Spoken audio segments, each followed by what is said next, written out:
I hope anyone saw that little slow descent, because my chair went from all the way up to all the way down. Oh yeah, watch. If I do this, it'll just fall. I'm not even... Such a dink. Go worse figure. things.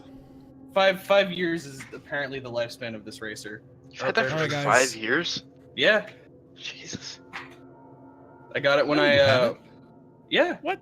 There's no way. I got it before I met you guys. I don't think you did. Yeah. I think you got it after. No, I had it when I lived across the hall, and I got it when I moved in. Wild. It's either if not 5 What years, happened? 4 years at the very least. I think it's been like 4, because I'm pretty sure I remember you getting it. I could be wrong, but I don't What remember happened, Bub? getting it. He does nothing. Just Oh, listen. there I go again. We can a little bit later, Mokari. Guys, we're gonna hop back into this, going into combat again. It's a mess, but I think we can swing and make this happen. Let's round this out with energy, with gusto. All right, Ronald. guys, welcome And a back couple to more Shackled map City Part 2. Here to finish up the chapter. Shackled City. All right, I'm gonna kick you from my life. Shut up! with fanfare. Top of the initiative line, it is Ulhime.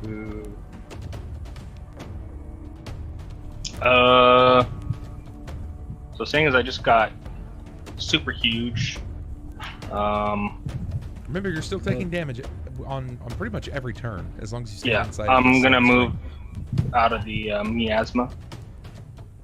Do you do anything about your friend that you're nearly stepping on? Throw him. I mean, would I notice that he had collapsed the moment he told me to get up? I hope so. You probably would there have you go collapsed as you were growing. He was like, "Ew, get up, guy," ew," and then he fell. You went face first just into the cement beside you after he said that.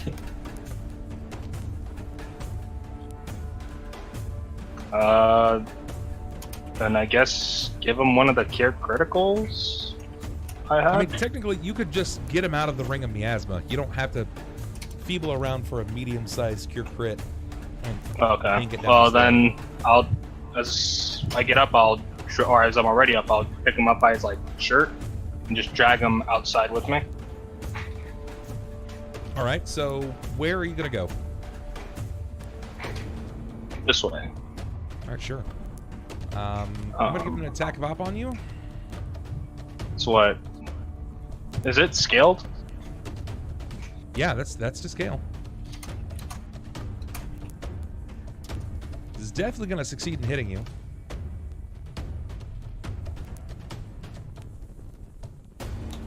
And he hits you for 25, Ulhime. Alrighty, taking the brunt of the Near attack. max damage. Yeah. I will grab Austin and drag him. Okay. I'm gonna chop you him do off feel right that. here. When he attacks you, you feel the divine energy that is coursing through your body at all times. You feel this cold, placating void seemingly wrap over your arm where he's connected with you. Your divine attachment to Helm has decreased. Alrighty. I mean, I can't do anything. I can't do anything else about it. I just like the chipper response. As I drag him out, I will use the next portion of my action. Can I move up? Do I have enough left to move over to him? Or would be within reach of him? You could get, well, technically your size increases too, so you're going to get a 5-foot advancement. So, you moved, how far did you move? You moved from here. I was at the very edge of it. Okay, so there, and then you can get 20. So you'll get right there. And from there, oh, he's within your range, but you just moved. No, you can still attack. Because you essentially just Alrighty. You grabbed him as you were moving out of the miasma. Okay, so then Seeing as he is prone, I will use that opportunity to take the giant fist that I have and smash him further down. Oh, damn. All right, you see him kind of laying there just like this living embodiment of these worms, this disgusting, maligned figure that seems to be before you. And when he sees you come up, you see him kind of like grin, this nasty jack-o'-lantern grin. And as you bring your fist up to kind of bring it down over the top of him, you can tell the kind of power that you're packing with Helm. But he doesn't really know what it is yet. Go ahead and make your attack. 13. While prone? Oh, Yeah, would he have been knocked prone by the knock? yeah, he would have been knocked back. Let's see. Is that gonna hit?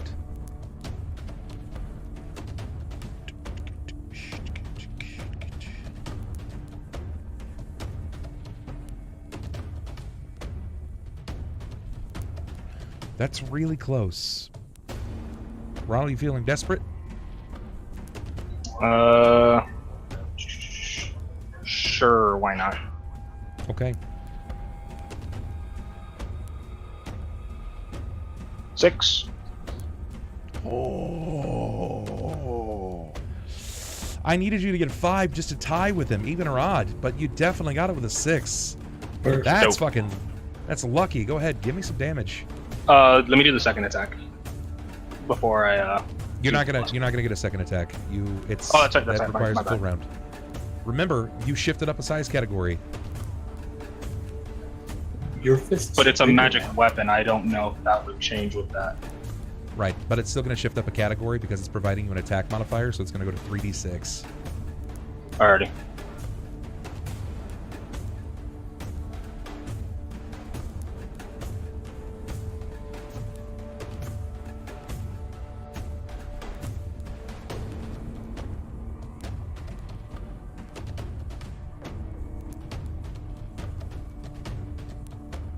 $19.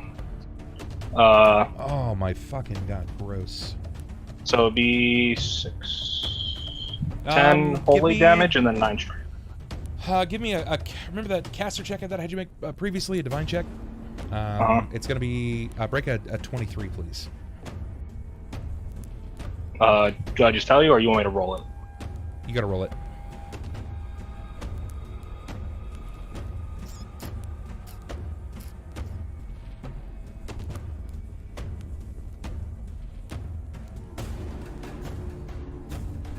-4. -4, rough. Okay. Sure. When you bring your fist down, your large-sized fist with this Helm's Breaker gauntlet over the top of him, you bring it down and you smash. You can actually feel that it connects with the earth around you, the fleshy bits. You hear this like as you smash multiples of these worms. This worm that walks literally breaks under your fist.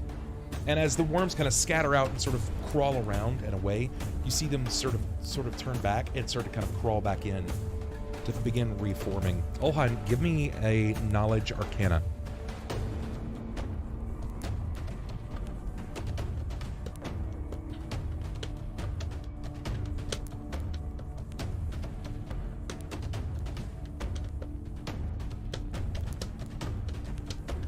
Five. Okay. You're not sure exactly what's happening, but you can see that his body is beginning to reform. Ulhime, give me a perception.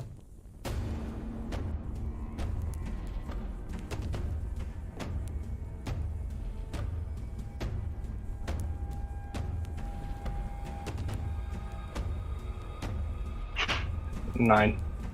Okay.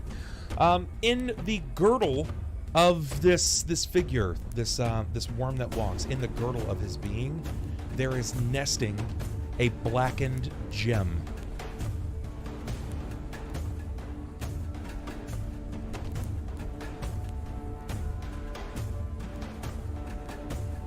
Jacob, it's your turn. Joy. Let's see. At this point, now of course I got the heal before I actually dropped, right? Correct. Okay, so I'm not from prone. That's a good thing.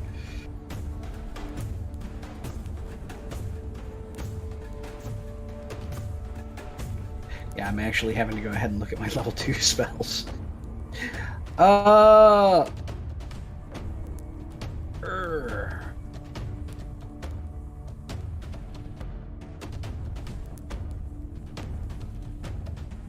Yeah, I think what I'm going to do is I'm going to do a charge. Okay. And I am going to burn one of my arcane points so I can do a... Yeah, so I can do a pull strike on him. And All right. let's see. This is going to be with a large celestial greatsword. Gotta go ahead and redo my math.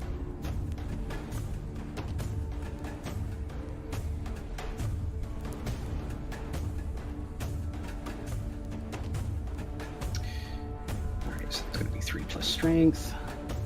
Ooh, God, this is nasty.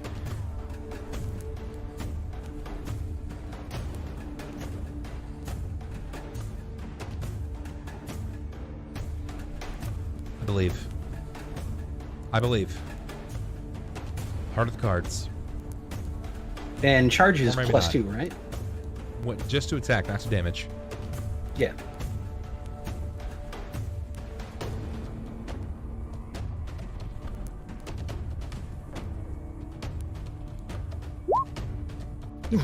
$24?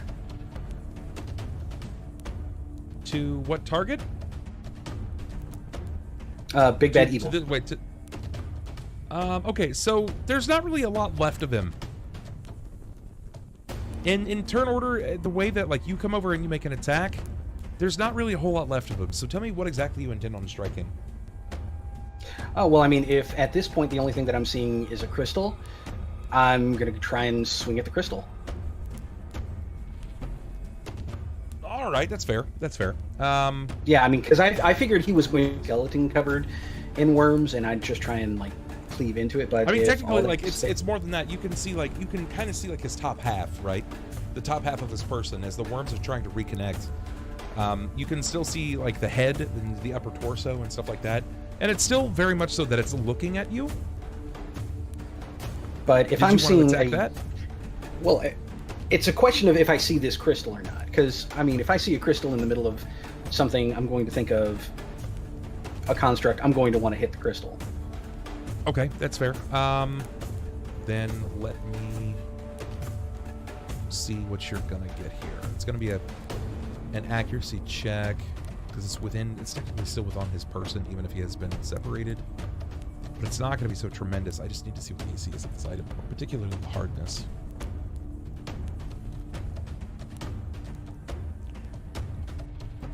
My ice spears are still there.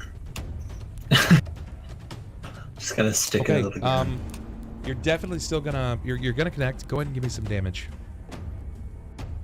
Remember what happened last All time? right, We broke and open this the is with the crystal? celestial greatsword, so that's 3d6 plus 9, and then plus my 46.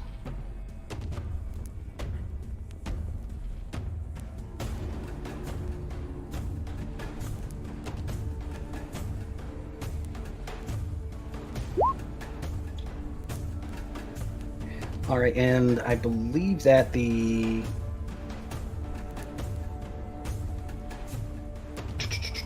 want to say the 3d6 is celestial damage. Okay. Okay.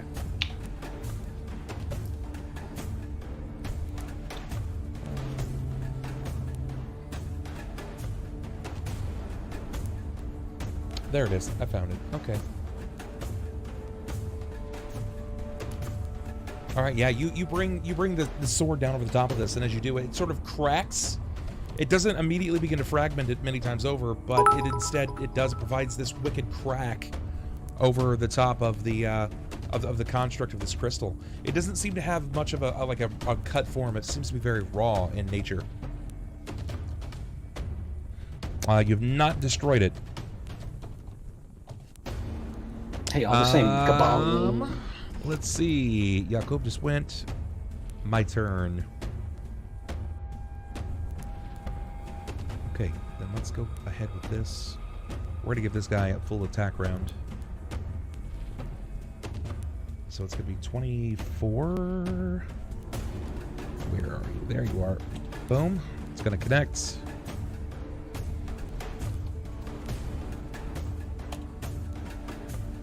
Yikes. That's not going to hit. And that's not going to hit. Damn. So close. I'll give him my reroll. I'm going to go ahead and give him the D6. I'm going to use 2 of that inspiration. Okay. He's definitely going to hit with that. So we're going to go ahead and do damage. It's going to be 3d6 plus 18. 60 points of damage. He continues to hack at the creature itself. He brings the blade down over the top of the leg, and then it seems to hack the creature down. Let's see if I can give him a reflex. R1, D20 plus not super reflexy, and a critical fail. The golem, as a construct, after it takes this mighty blow into the leg and it's cleaving through, the figure attempts to re-sturdy itself on a single leg, catching the ground, but it fails to do so as it plummets into the blackened flame pit. It erupts. As it does so, you hear this cry and torrent of souls forged inside of this golem. The flame turns briefly green, and then it turns black yet again. The fire giant, free and raging, turns immediately to Dea. Thelsa. Or Thelsa, excuse me.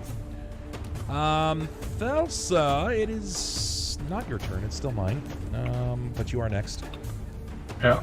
I need for Jakob and for Ulhime to give me a will save.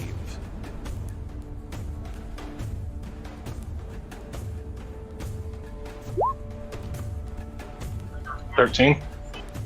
Okay. Is he casting something? No. Jakob.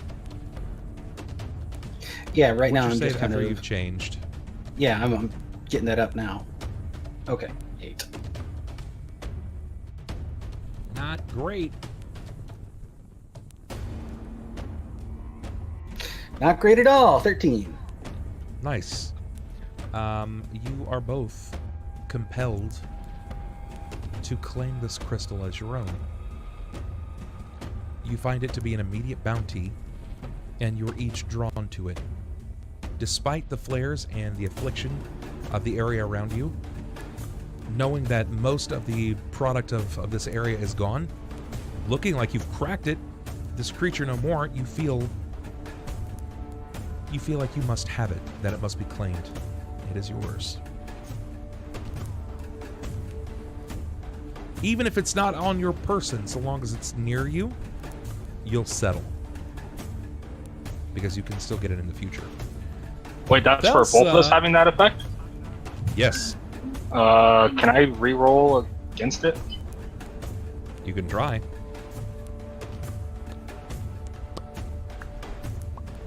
It's even worse. It is.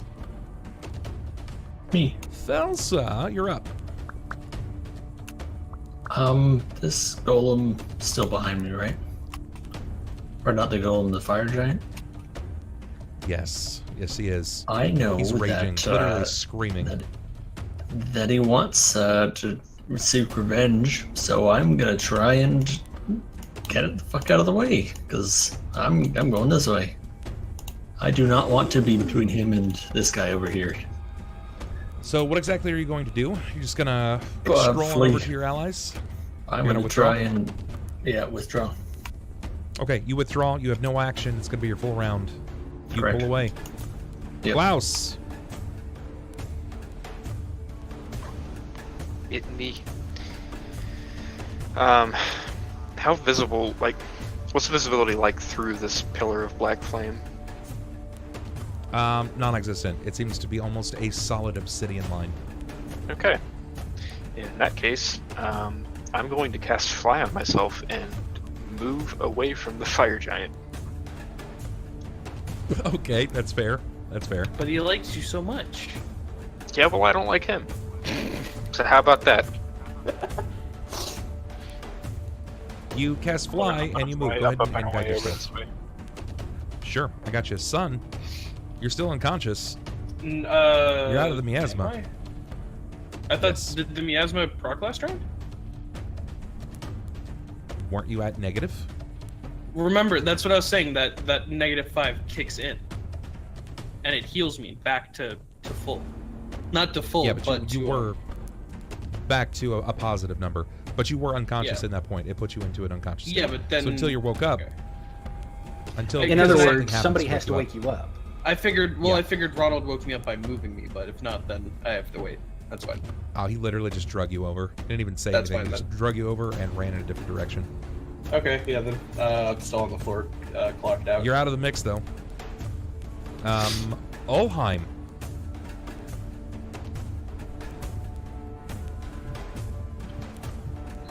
What do you do? I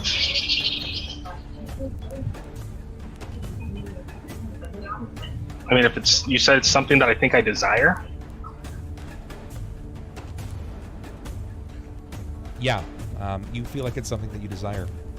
It's something that you have to have on you, or at least near you. You look over and you see that Jakob has the same look in his eyes. He seems to be eyeing it, even after he struck it. It's like this ringing sensation in your ears that it's kind of sharp at first, but the focus comes down, and it takes you to this like oblique nothingness, and you want it on your person. You have to have it. Grab it as fast as I can, I guess. Okay, then give me a reflex.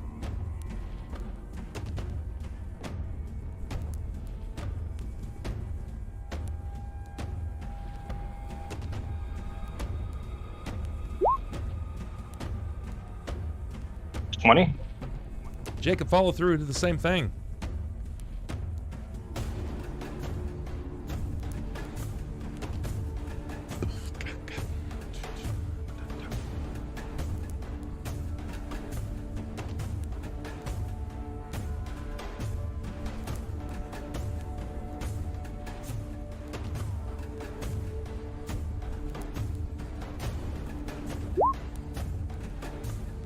Yep, he beat me to it. Yikes. Ulhime, he managed to beat you to it.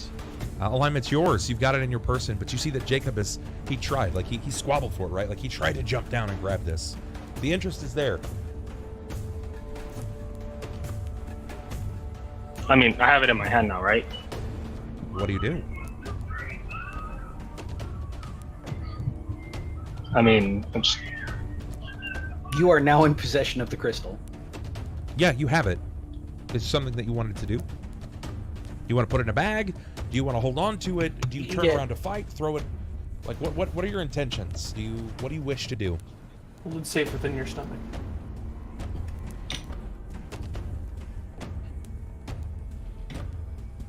I want to see what happens if I channel like positive energy into it. So like I'll take and like see if I can make it shine. Do you have any more channels left? I thought you used them all. I can convert my level 1 spell. Okay. All right. Sounds good. When you channel, it seems to immediately irradiate this hiss of a noise. I'll need fortitude saves from everyone. Including me? Fortitude for half, yes. Well, technically not you. You're just going to take damage. Okay. I cry. I cry. 20. 18. Sure. 24. 10.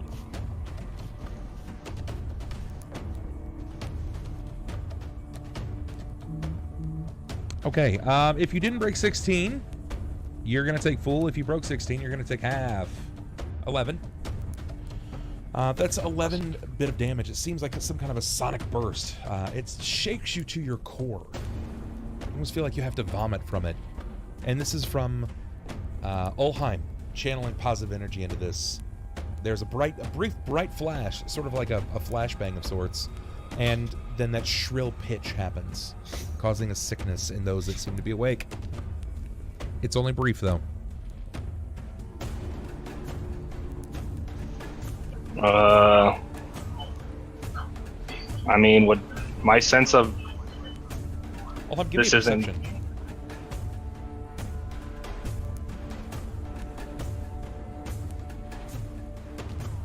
11? Okay. You don't really get much out of it. But you know that you're still in combat, so for now, just kind of, do you put it on your person? You put it in, like, a side pouch, something like that?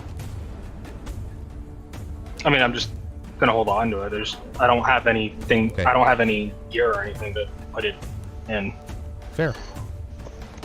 Fair, totally fair. Technically, I'll tell you about that later. Sure, sounds good. Jacob, you reflexed, you failed, and then you took this bit of, like, bursty, shrill damage. Some kind of almost borderline sonic. You hear the sound of a man screaming from behind you, not out of pain, but out of anger, frustration.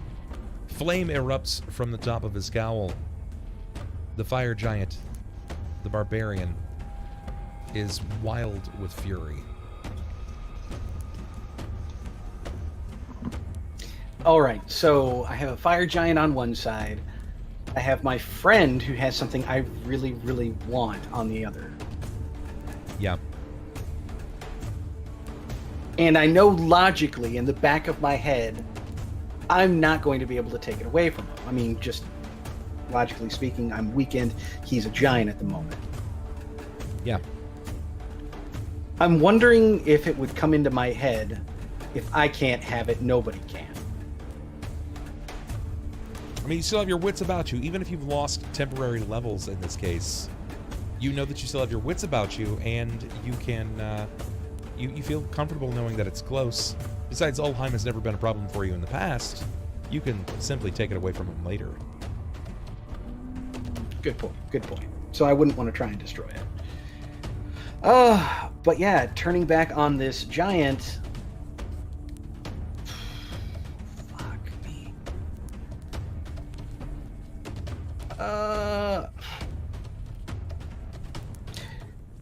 I can only do what I have capable to me. I'm just going to go ahead and do a Scorching Ray on him.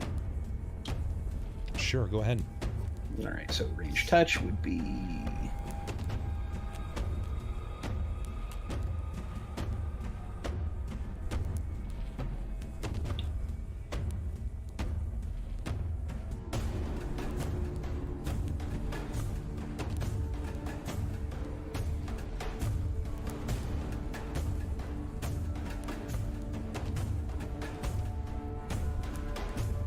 No, I'm not. Never mind.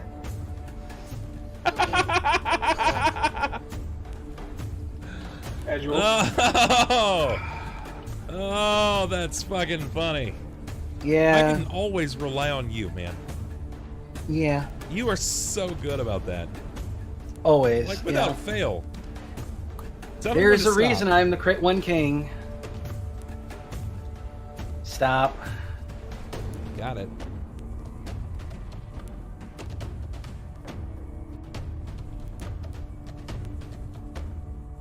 Do you have any effects, spell effects on yourself? Do I have any spell effects on myself? You mean Yes. aside from the compulsion and everything that's there? No. I haven't put anything else on myself. Okay.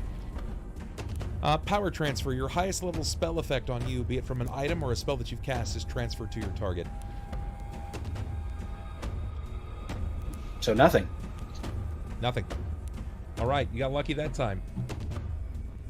That could have been real bad. Real bad. Greater Oh, yeah. rage. I mean, no, it would have really sucked if I had like shield on me or something. Yeah. You know, make them harder to hit. You're not wrong. Hell no. All right, and still have a seeing move. as that's, yeah. So given that, I'm going to move behind Ulhime. Defend me, meat shield.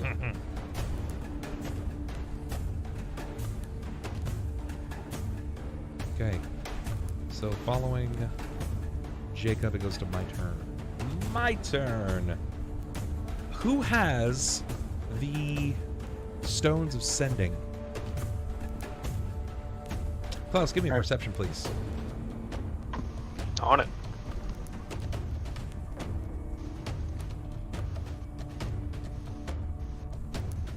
2, subtract 4. So...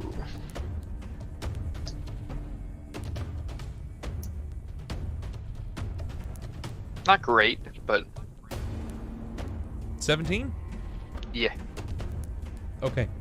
All right. In this instance, over the flicker of the flame and the sounds of combat and the man screaming, you hear the sound which sort of reminds you of like, do you remember those childhood toys of like the magnets that you kind of throw together and it makes that like hissing, that whirling noise?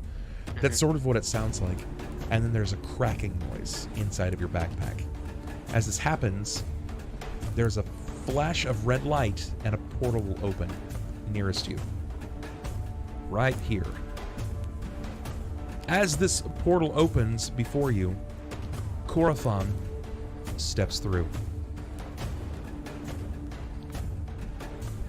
He's going to join you.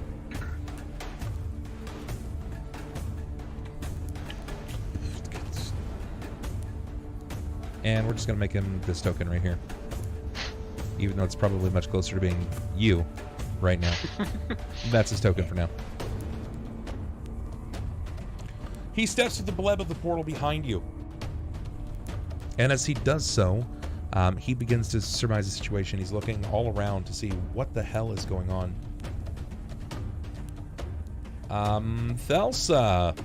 Wait, no, it's technically still, it's my turn. You withdrew. All right, I gotta go directly over here. Ulhime.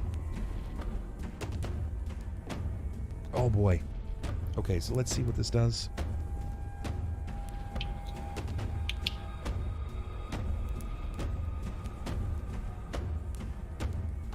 What is your AC? 10.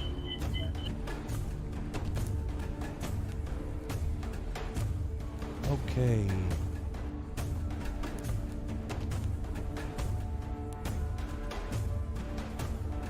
Neat. He's going to charge directly at you, leaping through the black flame. Blinded by his rage, he leaps through the black flame font. And as he does so, bringing his blade up and around, the flame singes up over his body, covering him, naturally as an evil creature would. And his blade begins to emit this void, this tincture of darkness that is devoid of light. It looks very similar to what you would be used to seeing as a holy smite, but this is very much an unholy smite.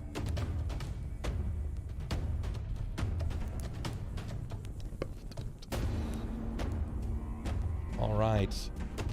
Stay a while and listen. Let's see. I'm going to need from you. Ouch. Shit.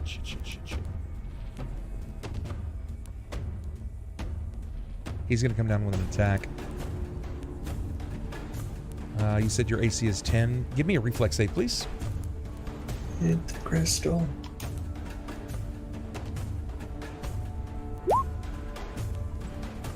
Twelve. 12. Okay, that's not going to be enough. Would you try to defend yourself against something like this? I thought I wouldn't see it coming. You're definitely going to see a giant flaming truck diving through fire at you. Mo truck. Isn't the That's right, crystal the truck. compelling me to like look at it and stuff, or like just have it? It's compelling you to have it on your person, not to like look down. Yeah, it's not your precious. I would be using the only armored piece I have at that point, which would be the gauntlet. So Okay. Yikes. Alright, here we go. Plus.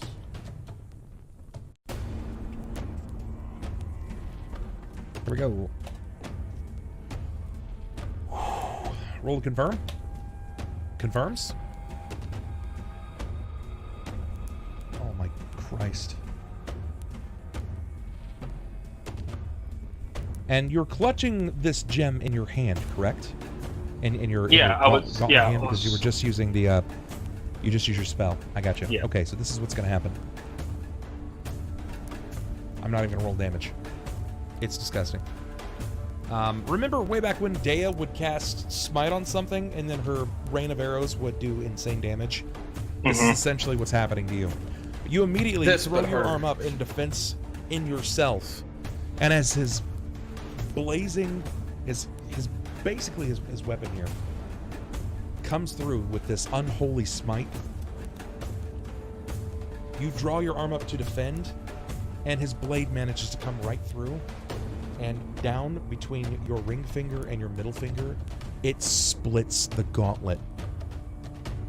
As it draws the blade right through the gauntlet, through the center of the gem and the sigil, it shatters the crystal that was also attached, this thing that you were compelled to have.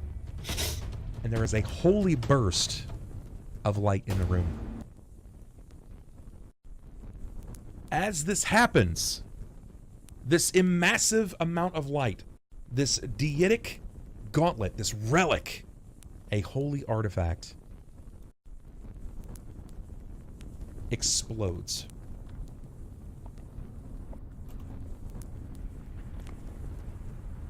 Thank God I've got my meat shield. Meat shield is exploding. Sunn's Dea will save. Sunn will save. Jakob will save. That's everyone, right? And Ulhime will save.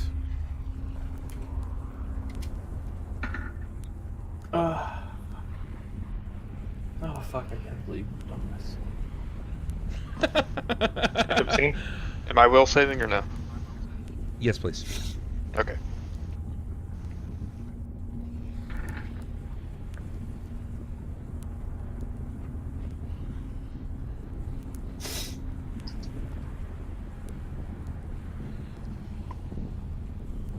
Okay. With a rapid flash of light in front of everyone's eyes, the world pales to a darkness. The sound of flame flickers no more, and your environment,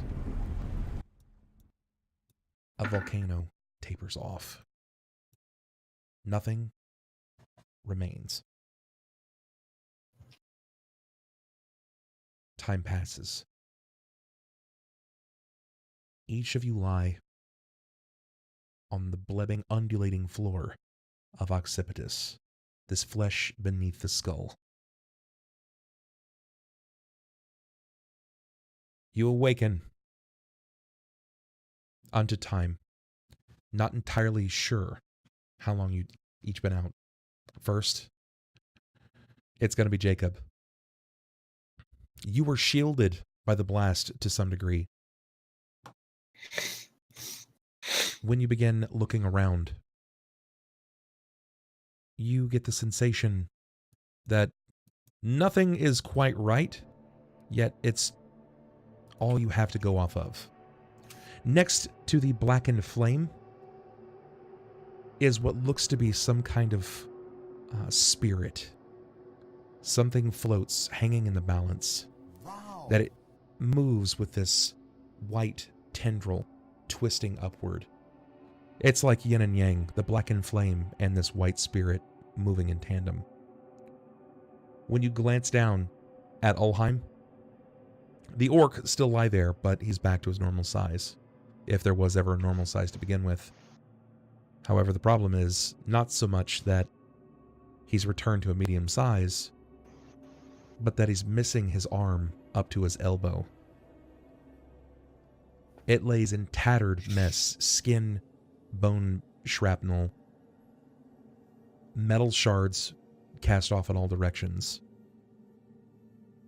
The gauntlet that kept him alive has managed to bring him back time and time again, destroyed.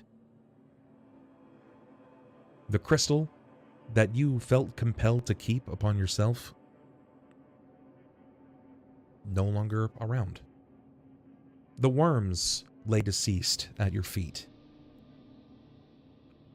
When you finally get a glance over at the fire giant, he lay nearest the stairwell. It appears that his arms His face, his armor, his stone plate armor destructed, down to the ivory. Literally, nearly evaporating his face.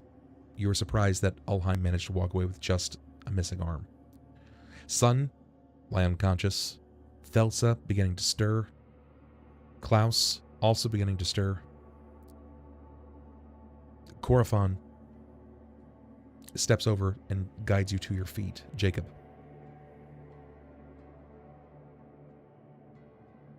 This is not what I was expecting. What had happened?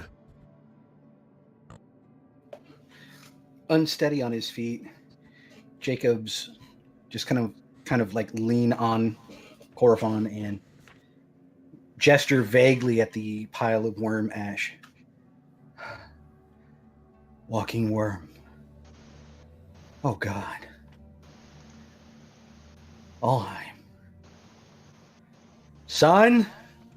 And he's gonna kind of half stumble towards Ulhime and take a knee by his shoulder, trying to clench down with both hands on the stump, a couple inches above the stump to stop the blood, and kind of wheeze out Sunn's name again and again. Sunn, you will wince back into existence at this point. It'll be a startling shock where you were feeling like you're half in and out of it, and it's got that sensation of like needing to vomit out of fear from what had happened. And when you look around, you can see that Jakob is leaning over this orc. He's clutching his arm, this stump at the elbow. It almost looks cartoonish at first, because when he lifts the arm, there are literally tendrils of flesh and muscle unbound, hanging.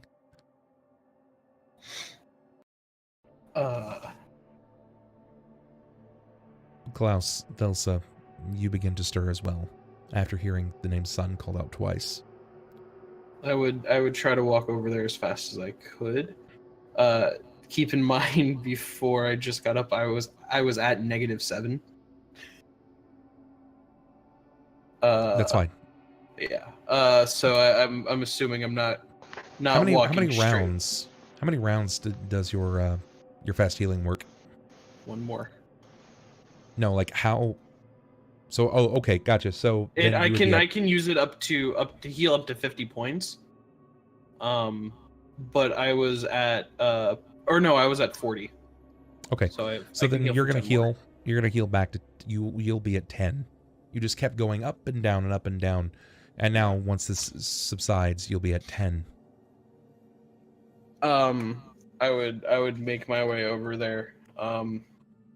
And would I have to roll a heal check? Does he look dead, or is he like grasping onto life? Ulhime? Yeah. Ulhime just looks unconscious, but then again, you know that you need to you got to do your checks, right? You got to do what you do. Yeah, can I roll a heal check to see if he's still with us? Yeah, go for it. Let's see what you get. Do the subtract 4. Okay, yeah, you look down and he's lost a lot of blood, a significant amount, and you can see that it is freely pumping external himself. You don't know what happened to the gauntlet. You don't know what exactly happened to him. He was twice the size last you looked before you went unconscious. But now as you look forward, he is waning, his heartbeat faint. He's lost a lot of blood. He's already worse for wear given the situation of him coming to and fro in this state. You don't really know what that does to a person. It's not exactly in any textbook you've ever seen. You're honestly not even sure how he's alive. But what you do know for certain is that you have to stop the bleeding. Staunch the bleeding. Yeah, I'm going to tourniquet it and at least cut off the blood flow to it, and then I'm going to try and there's absolutely there's no saving this loose bit of muscle that hang freely. Nothing. Yeah, no, so it's one of the things, just cleaning it, like cutting the torn muscle. You need a clean severance. Yeah. Yeah, I have plenty of scalpels for it. Do you explain this to Jacob? Jacob is, as you can see, it's very, very concerned. Jacob can be concerned, but I don't have enough blood to really care how concerned he is. My concern is keeping Ulhime alive and me not collapsing into his chest cavity. Well, Korofon looks missing on arm. in concern as well. So explain to me what you're doing. Tell me what you do for the story's sake, for the sake of the narrative. I'm not sure what rubber hose would be in medieval times, but I would essentially pull something out in which I could truncate the arm and wrap something around it to cut off the bleeding. Did it cut? You said it cut at the elbow, right? It's actually just below the elbow. You can see bits of like right splintered. here?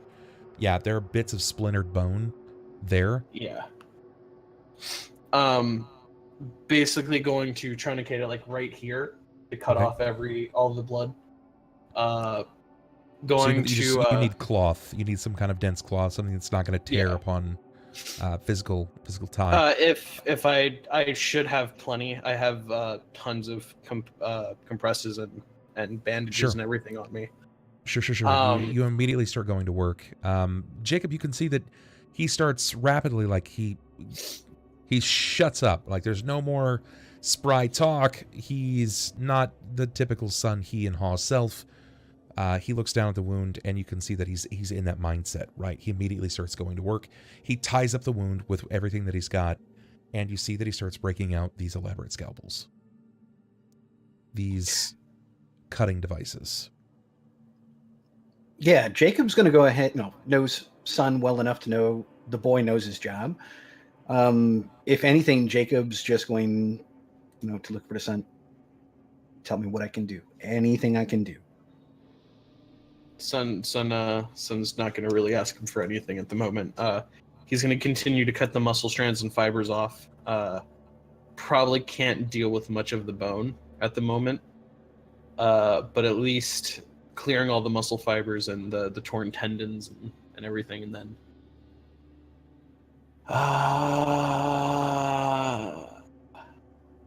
I'd probably try to make it so it was a clean cut, rather like around the arm, rather than it being like it looks like he just got his freaking arm torn off. Rather make it like a clean, solid cut. Then taking that and wrapping it in bandages and applying as much pressure as I can for the moment. And then I'm gonna basically try to I'm gonna pull out smelling salts. I'm gonna kind of like wave it under his nose as well. I'll probably at this point, Jacob, I need you to apply pressure right here, and I'm going to hold up Ulhime's arm to him. Okay. You find yourself supporting his arm, but when you glance over to kind of see those around you, Klaus and Thelsa are still kind of picking themselves up. Korofon looks on. He looks deeper into the sanctum, more so the fact that the lantern that has been guiding you guys, it's actually showing a new light source. It's pushing you further. I want to quaff a couple potions and then start looking over my allies. I know that Sunn's probably got Ulhime and Jakob under control, but I want to check up on Klaus and see if they're both all right, because I don't want anyone dying today. Sure, go ahead. You managed to do just that. Korofon is going to move over to the man, the worm that walks, and he starts rifling through what belongings were left that weren't immediately destroyed.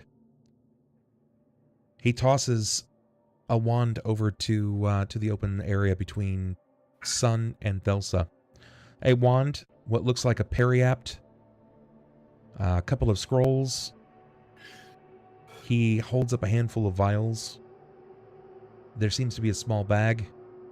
When he opens it up and tosses it back to you, he says, "It's silver." It looks as if there is also some kind of small vat of tallow as well, and a bag of coin. You packed a snack.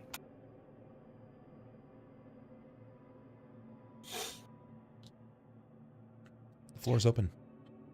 Sunn's gonna, seeing everyone kind of lumber around, he's gonna kind of take his bag and open it, put it on the floor and say, if anyone needs anything, drink now. And he's gonna immediately go back to trying to rub the smelling salts under Ulhime. I don't know why I wanted to say Balthar. I want to look over the equipment if nobody else is gonna head over there. Yeah, Jacob just looks completely tore to shit, but he's just kneeling there with Ulhime's head in his lap, and he's just like he's just witnessed his friend lose an arm. He's really only friend at this point, so yeah, he's clocked out. Sure. Does he's in shock, full on. Does Ulhime seem to be registering anything from smelling salts or trying to jostle him awake? You see that there is some kind of reactionary movement. And you can tell that the eye is fluttering under the lid itself. The nostrils are flaring, and that under the typical situation in duress, it would cause the normal person to wake. But something has occurred. Something is keeping him under. Can I tell if it's anything spell-like or mystical?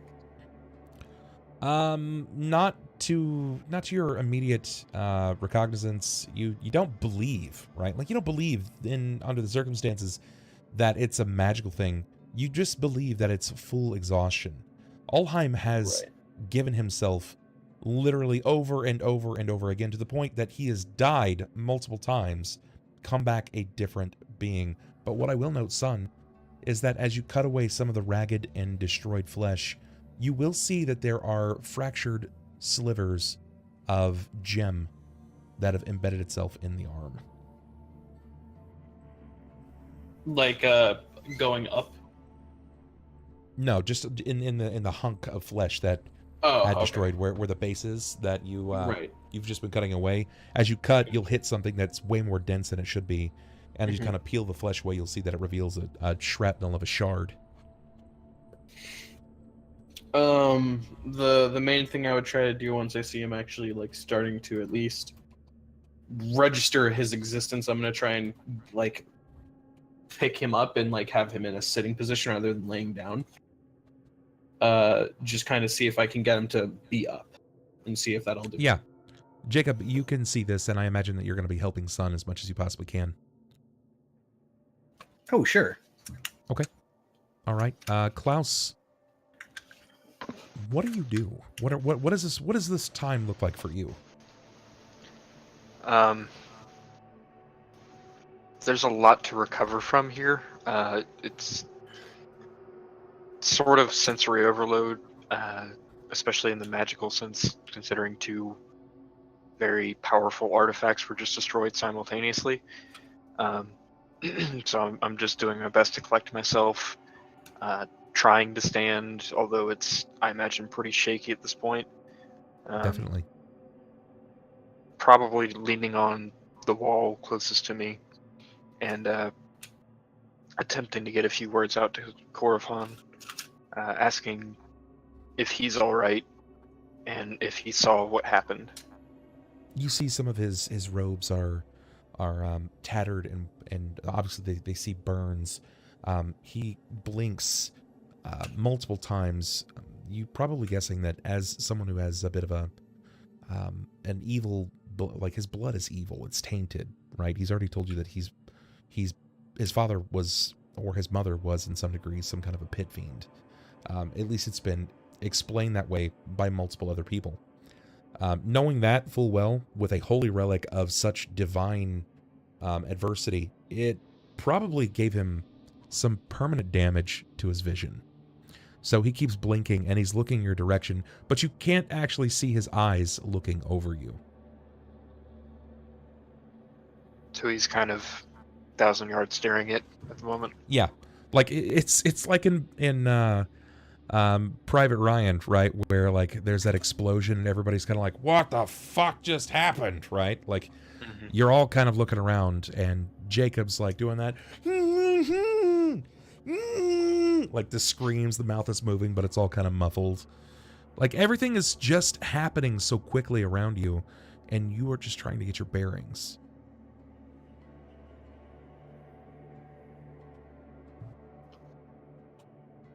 Is there not necessarily like a scorch mark or anything, but is there like an indication of the epicenter of this whole calamity that's just occurred? Oh yeah, definitely. Where the connection of the blade met the gauntlet, there is some kind of floating thing. To give it a description would not entirely do it justice. It's like a font of light that moves with holy tendrils, burns right next to the black flame, which I was describing to Sniper.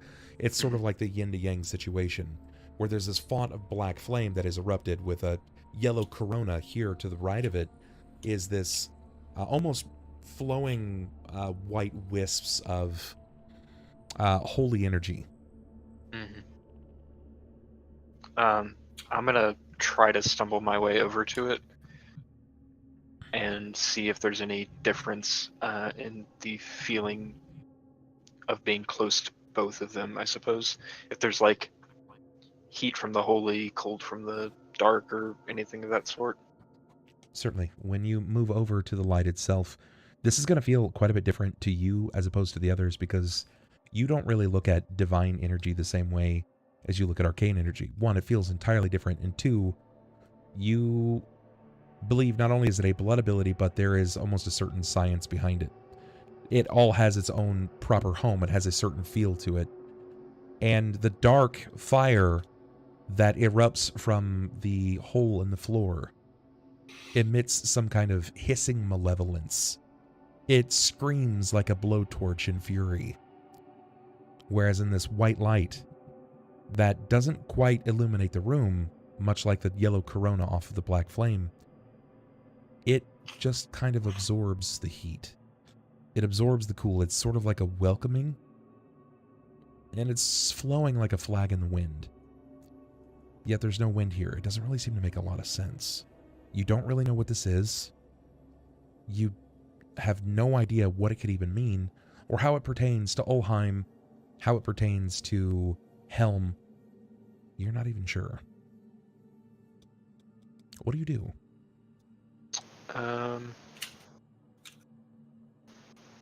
Just gonna reach out and touch it. The holy energy.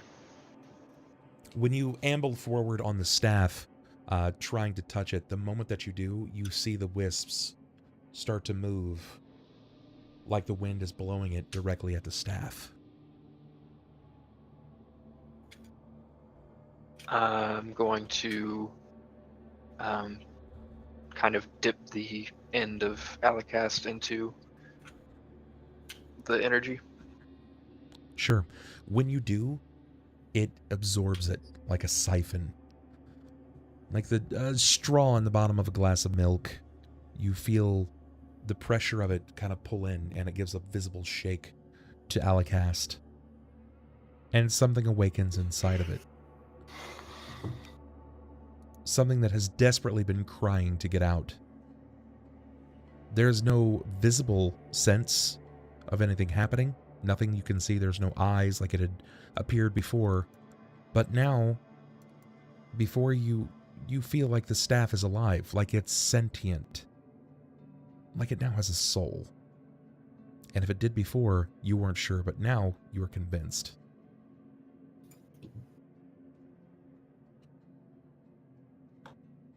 No more taking the staff into the bath with you.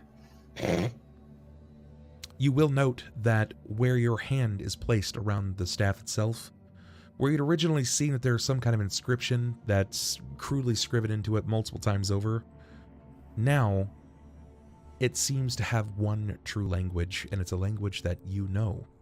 For one reason or another, it seems native to you. And it tells a story of the legacy of Alicast and his last wishes.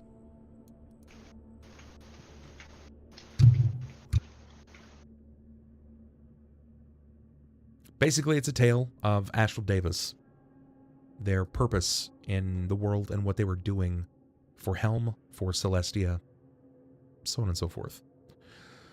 I'm going to pass something over to you. I don't actually, maybe, you know, we're going to save that. We'll save it for a little bit later. And it's something that you'll be able to see it one bit at a time. So something else to note, Thelsa, you'll see Korofon moves over and collects the lantern. As he attempts to kind of guide it away to shine the light elsewhere, the light seems to turn and focus on the stairwell. Korofon blinks several times, unsure of himself, and then when he turns back, he looks in your direction, Thelsa, and he says, "The trials are not over. I believe we should gather our wits and move forward. I was under the impression that this was the last of the trials. Maybe all that remains is through this door." Let us all come to consciousness first. We must gather at least a little bit of sense before we progress forward, and I would like to see what this stuff is before we just move on. It might prove useful in future chambers since he was here before us. Gotcha. Go ahead and start your identifying process and tell me what you're going to try to identify first. So I didn't write down everything that was there. I knew that there was a wand or some sort of small stick. There is some small stick. Yes, there is not a staff, excuse me. I just had it. You said staff and stick and fucking wand. There's a wand there. Okay. Please don't just test it on me. No, I'll look it over and I'll try and tell what it is. Spellcraft? Go ahead. Yeah, give it to me.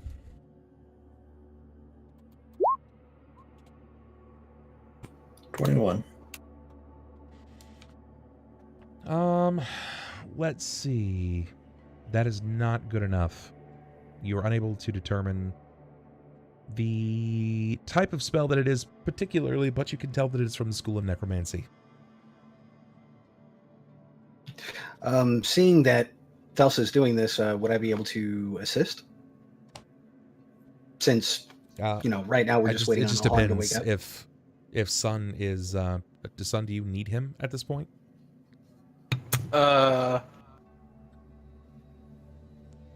No.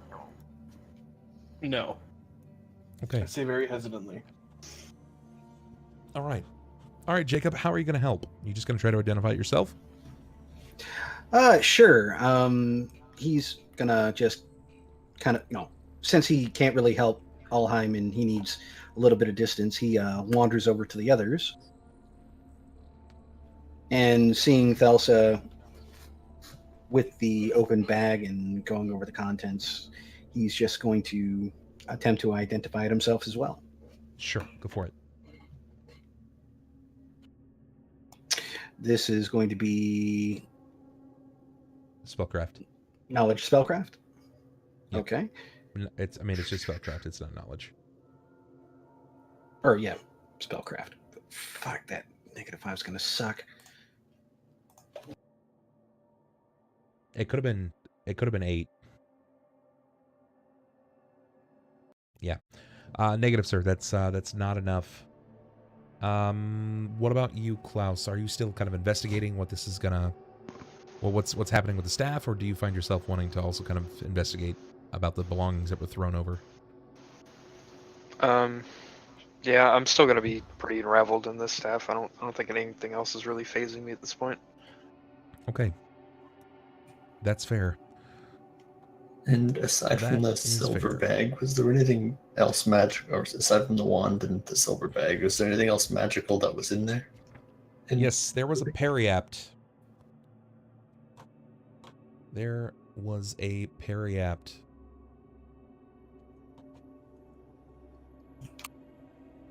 I'll try and identify what its properties are. Sure, go for it. Let's see what you got. 34. That's really good. Okay, you immediately identify this as a periapt of wisdom.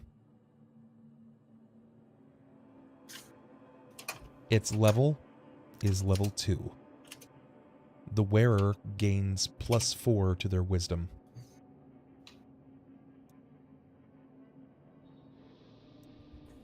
Okay.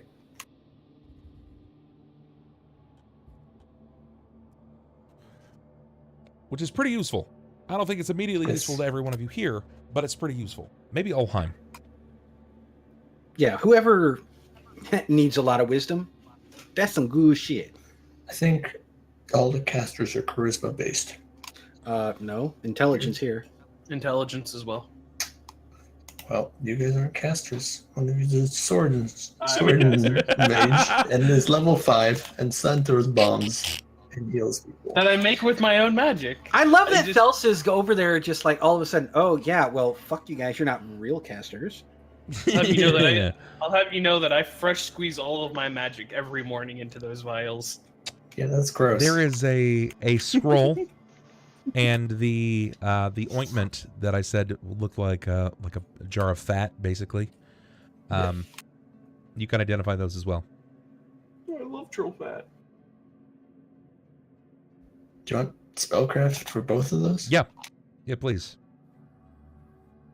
First will be the scroll. Okay. 27. It's a scroll of planar shift,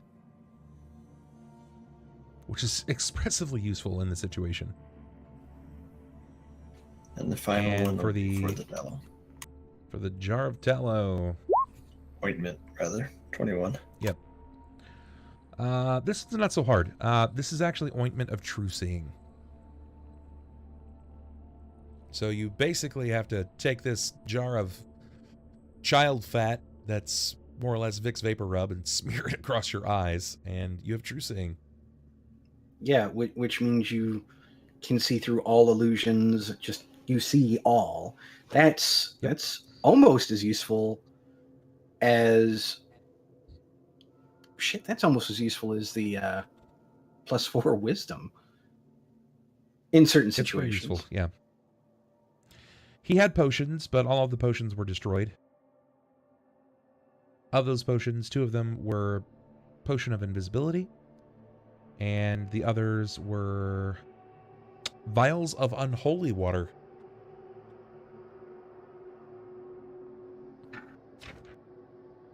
But that's that. If I couldn't immediately figure out the wand, I would head over to Klaus once I figured he was done playing with his staff, Okay. and just kind of check it out later, but I don't want to interrupt him if he's doing something important. I don't really understand what just happened with him and the whatever wisp was floating around, but I'm sure he'll figure it out. Can I get a perception, please, from all of you?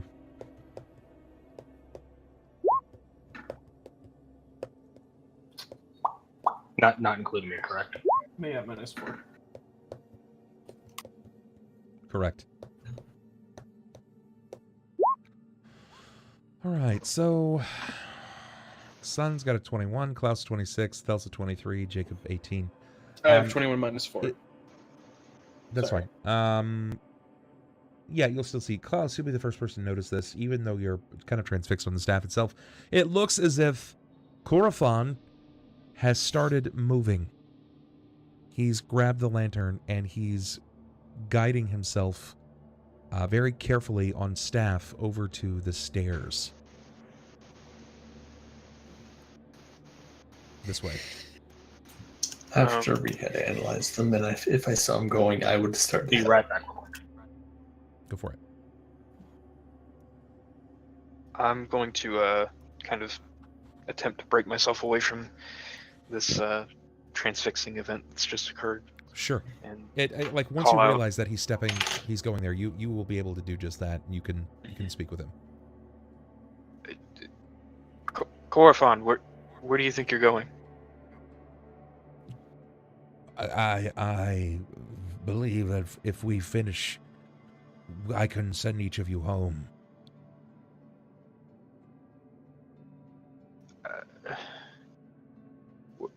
We're in no shape to continue. Then allow me to go. Do you Unless someone would care to venture with me. Do you believe you can handle this? I know not. Yeah, Jacob is going to kind of step over with, and looking at Ulhime, he's going to turn his attention over to Klaus. He needs a proper doctor. We need to leave. The only way out is him. Not quite, but yes. And I'm gonna hand Jacob the scroll and stand up, cough my cure moderate, and walk over to where Corophon was headed up the staircase or down the staircase to assume it was up because of the skull. Are you guys leaving Ulhime here? Are you upending him? No, Jacob's gonna, end up shouldering him up and carrying him over, because at this point he knows he's less than what he could be. Yeah. Give him a hand. He knows he's fairly useless at this point, so he's just going to go ahead and play pack mule. Yeah, I got you. You throw his arms over your shoulders and you muscle him forward. It's going to be difficult getting up the steps, but you know that you are more than capable. I was thinking more fireman carry, since he only has one arm at this point. Gotcha. That makes sense. Yeah, so one arm hooked up behind the knee, the other one holding on to his good arm, and just kind of yoking him. I gotcha. Corophon starts taking and ascending the steps internal to the skull. Thelsa, you are moving next, correct?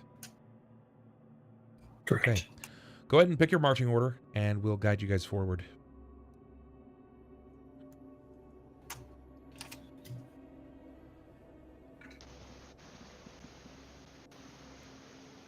Y'all fuckers are going to make me go first, aren't you?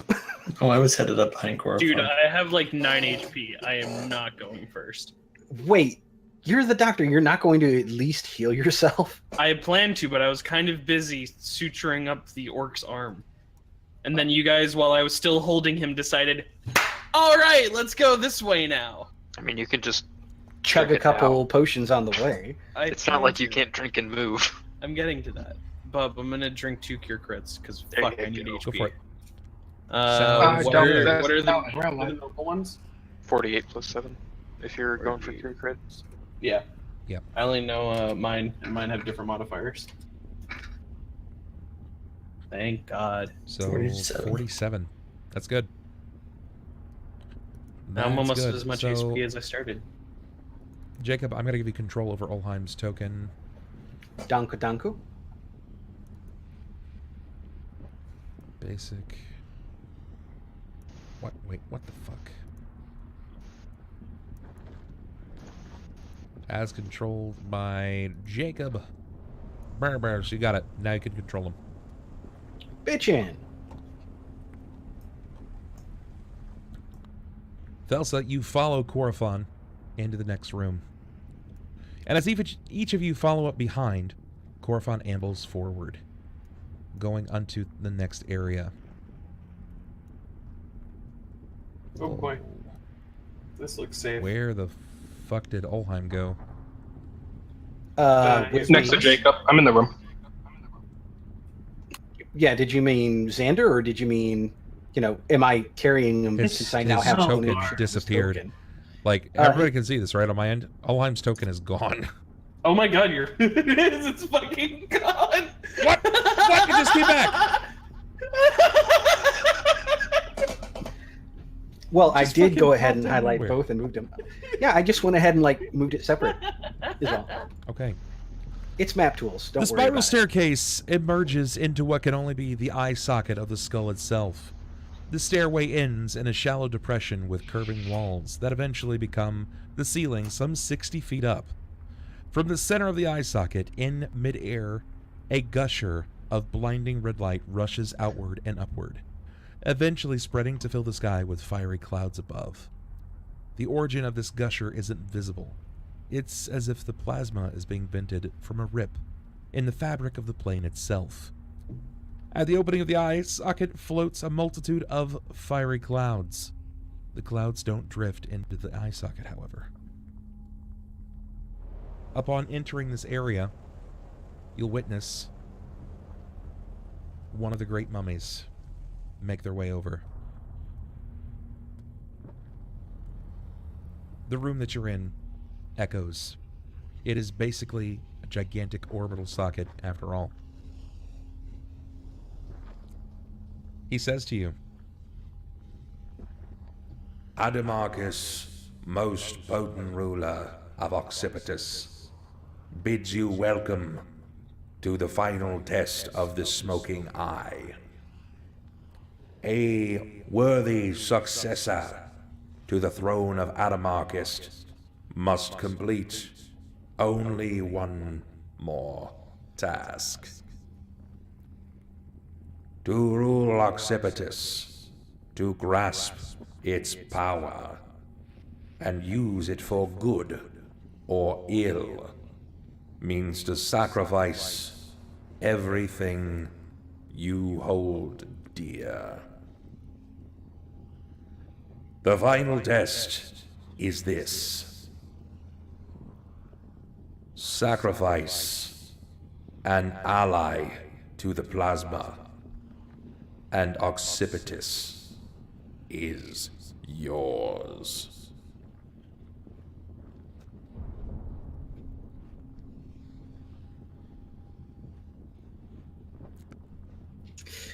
Sunn's gonna Corfon take. drops the lantern.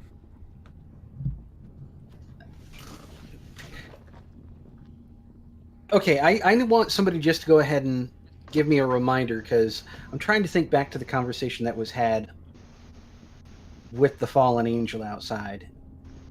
I'm just trying to remember. He mentioned that there was a trick to this. Didn't explain what the trick was, but he did mention a trick. Right? I don't remember. I think you're correct about that. Yeah. No, Jacob's going to go ahead and set Ulhime down. Breathe deep. And look to the others. I'm going to sacrifice myself.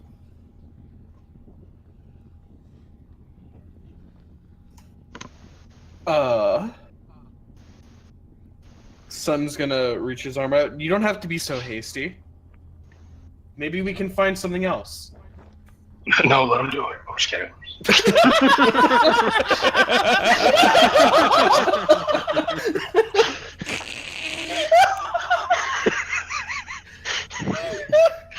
Okay, let me go ahead and retcon my statement. He drops Ulhime.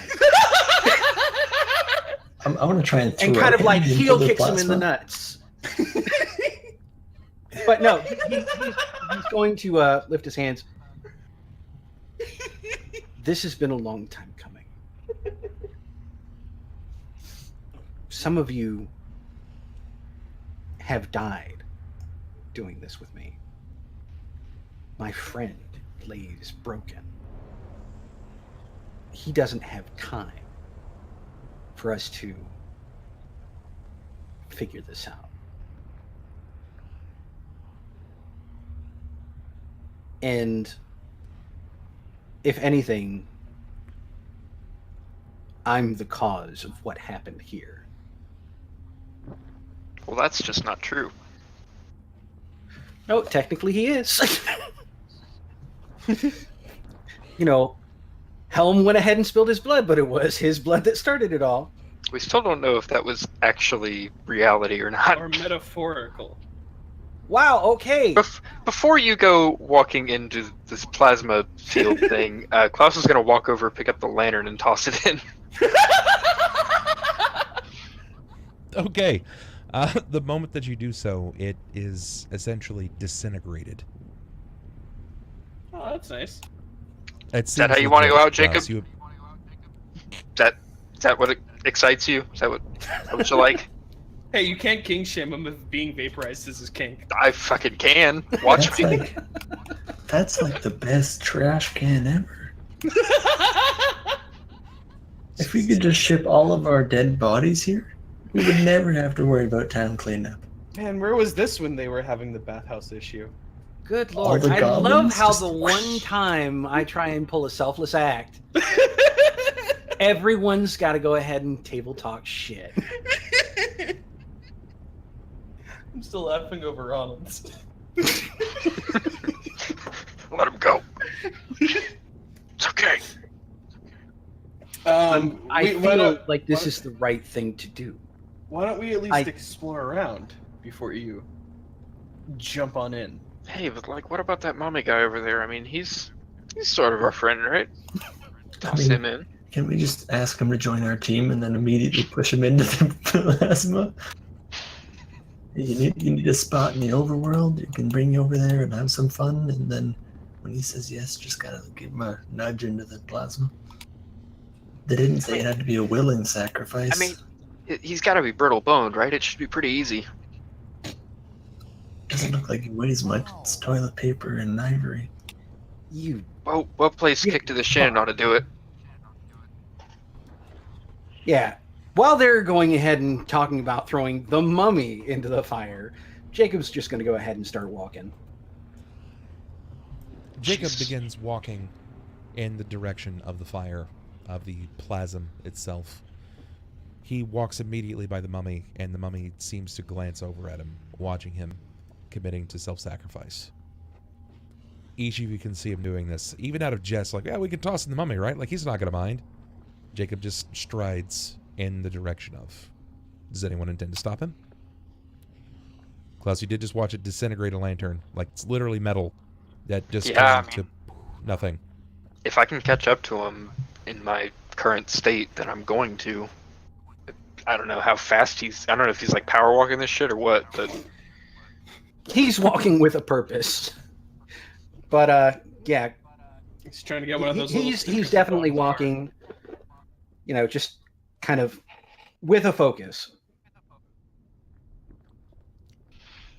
As you move steady with focus, you can feel a blast of plasm fire upward out of the socket of the eye itself, and it's enough to kind of tousle your hair and guide you back.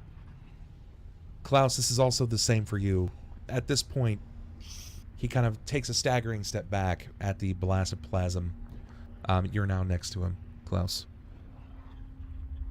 Rather than trying to actively pull him back, I'm just gonna set a hand on his shoulder and say, there's really no need for you to do this. Another visible blast of plasm seems to slug forward out of this rip in the plate itself. God, just scared the shit out of me. If I wasn't awake before, I am now. Holy shit. I was like, what the fuck? Doug, that's no Transformer blow? Like, what the fuck? Highway, so he's all, I'm good, I'm alive, I got this. I'm up! Oh my god! I'm here. Yeah, Ulhime just lets rip one sudden fart and he just sits up. I'm up! Right, go ahead and do your thing. Sorry about that. Now, Jacob, turning back to Klaus, is going to glance to the others. Would you sacrifice any of them before yourself? Well, no, but don't you see that's the exact reason that I'm standing here right now? Outside, the one we freed, he said that there was a trick to this. Obviously, if we're willing to go ahead and sacrifice somebody and just follow the rules, that's not going to work. The only thing I can think of is self-sacrifice. If there's one thing we know about Adamarcus, he doesn't like rule breakers.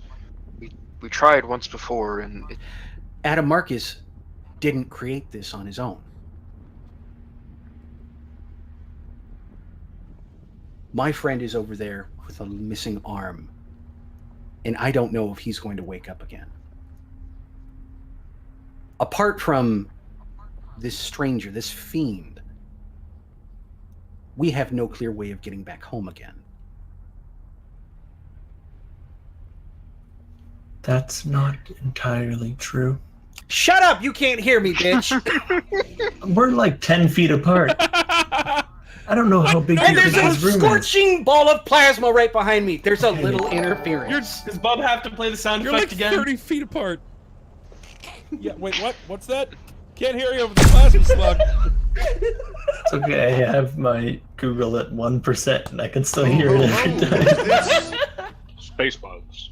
Hey, Madam Gandalf coming in with a host. Thank you so much. I appreciate that. You shall not pass. Guys, what do we do when we're getting raided? Stay a Well, while we and don't listen. let them do much to us. Please, just give them all of your gold and hopefully they go away. Give them all of the gold. They're mimics anyway.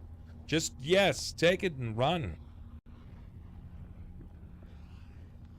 And again, for good measure, plasma slug coming ho!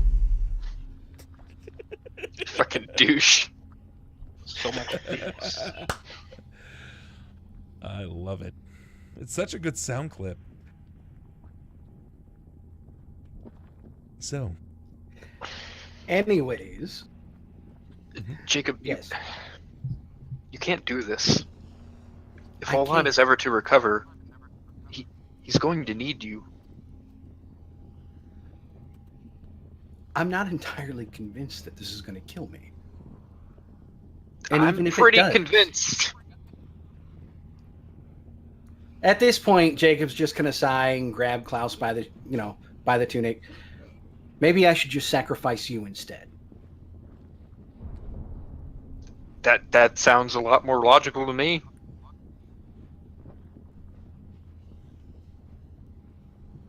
Wait, what?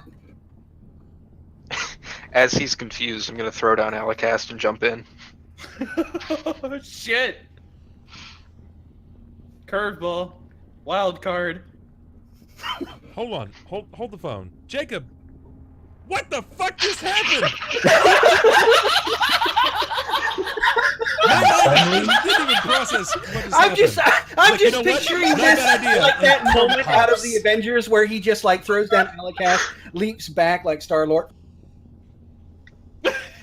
right into the fire, and Jacob's just like, I was kidding.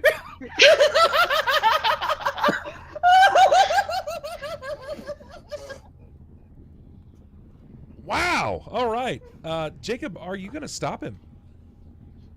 Remember, he's no, not I think exactly, he's not Usain Bolt, okay? Like, he's I'd the like body to- of like a 113-year-old man. I'd like to imagine when he throws down the staff. No, it's like I would Mr. imagine that Flashbang. he throws down the staff. Stay a while Jacob's and going to listen. look at it and then look back up as he turns around and hurls himself away. I don't think Jacob's going to have the mental faculties to go, wait, Wait, what? why is he doing this? Because he has no idea about Klaus's ability. And Yeah, I'm sure Klaus is just like, later. Catch you later. It's Yeah, like, not sure if that's going to take effect here. have you ever seen a video of a bird getting sucked into a jet engine? Jesus Christ. It's very, very similar.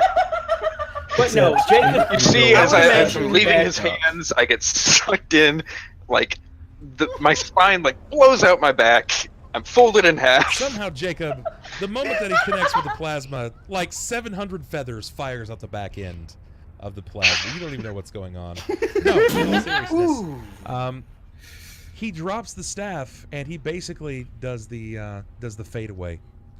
As he leans into the plasma itself, the moment that it connects Jacob, with his I body, don't feel so good. you see that it start to tear away the flesh of his body, rendering, like, you could see the muscles of the cheekbones attaching to the jaw. It starts to basically disintegrate him, and it's in such an intense moment. The plasma doesn't even really trigger pain for you, Klaus. I need you to roll 15 D10 unholy damage per second you're in there. It's okay. I'm the first, fairly the first certain round 1 will kill me. second is going to just knock him out. 72 damage is more than my max HP. Okay, so essentially the moment that you step in, the first bit of your being starts to disintegrate, and as you kind of fade in, It's just loss. You're gone. You are just non-existent. And for that brief moment as you disappear, you don't exist anymore. There's nothing. But Klaus, you can't go out this way. As you know, a progenitor element, as of what you've just learned, you're traditionally a body thief.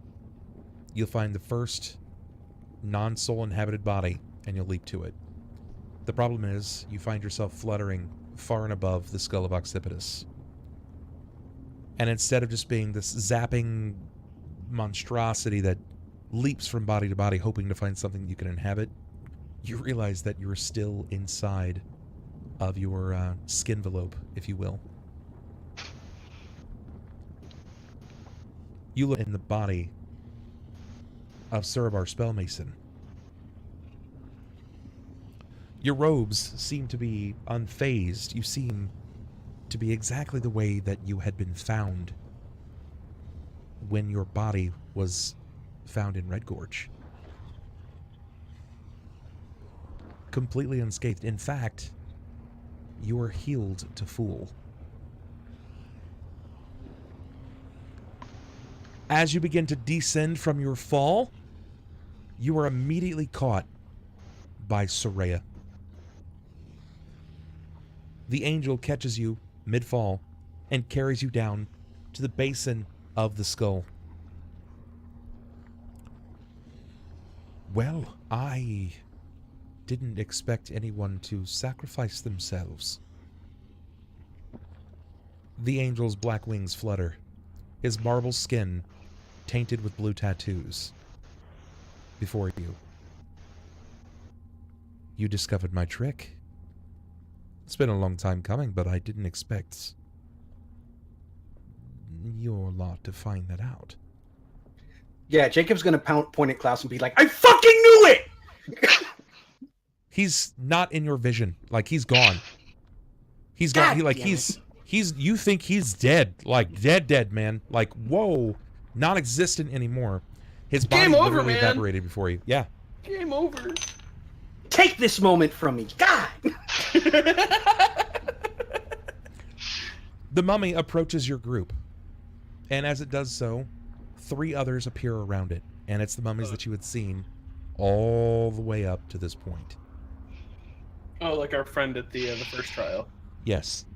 Speaking of which, the one from the first trial, it reaches up and it grabs the eye from its crested head mount. And it passes it on to you. To each of you. Whomever would take this. I'm guessing that it's probably Thelsa or Sunn at this point. Yeah, I would probably take it. Okay. Yeah, and Jacob's just got Klaus's staff and he's backing up from the flame and, you know, just kind of confused. He leans in and says, "This is a gift from Adamarcus, whomever the newest leader of Occipitus to be. They were to claim a gift. Take this. Do it well. Protect it. My duty has come to an end." And with that, he draws at a lining nearest his head, and as he pulls, he begins to unravel. The bindings begin to fall around his feet, and dust falls around him. He is no more. The others impart a few things, mostly words. They don't know what's supposed to happen. They congratulate you for passing the test, that one of you will be the ruler, the most potent ruler of Occipitus.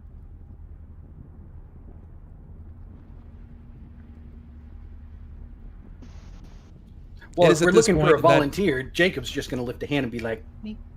Soraya will venture inside of a crack, carrying Klaus into the skull. With a descent upon black wings, from a pitch above, Klaus and Soraya fly downward. Klaus seems to be completely fine inside of the body of Surabar Spellmason. He's not destructed. He's not been evaporated, disintegrated. He is in pristine condition for like a 113-year-old man. Tempted to throw his fucking staff in the fire. As we descend towards them and they get within earshot, I'm going to say, "Did you miss me?"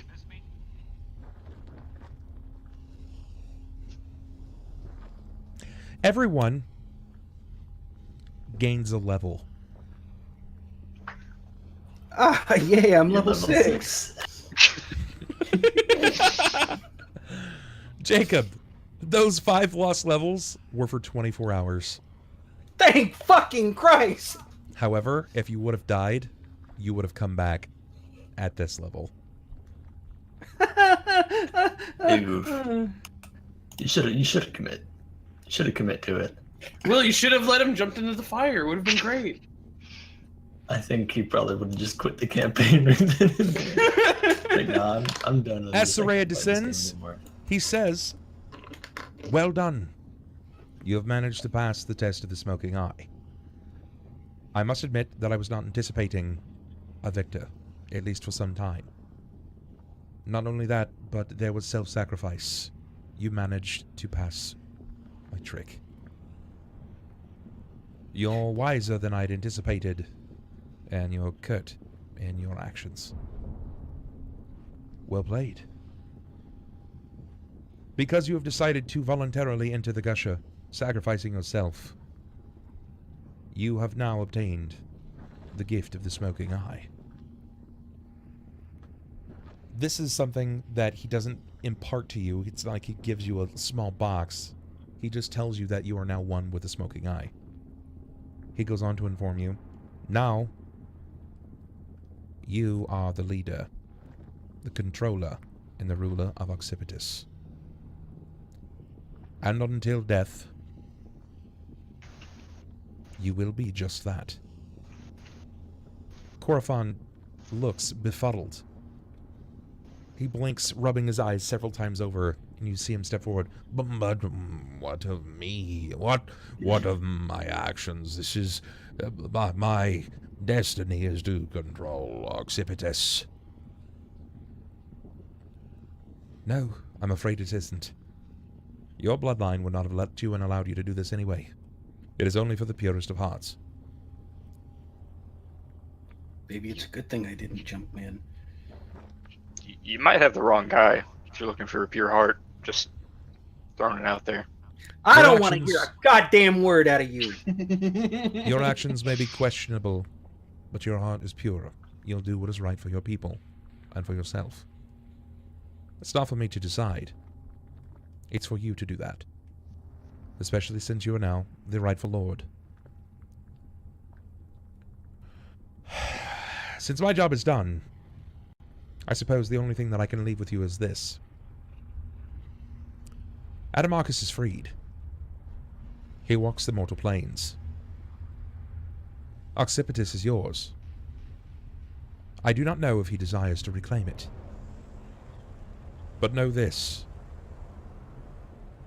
Only those blessed and cursed of the smoking eye can truly defeat Adamarcus in combat. And if you wish to best him, I'm willing to hedge all my bets and put it on you. Do well. Do not lose yourself, or more particularly, this body. This will be your only saving grace. Without the blessing or the curse of the smoking eye, you could not truly defeat Adamarcus.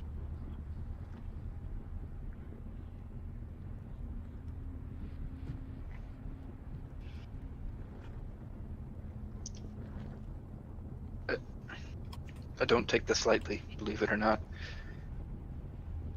I understand the need for Adamarcus to be vanquished, or at least imprisoned once again.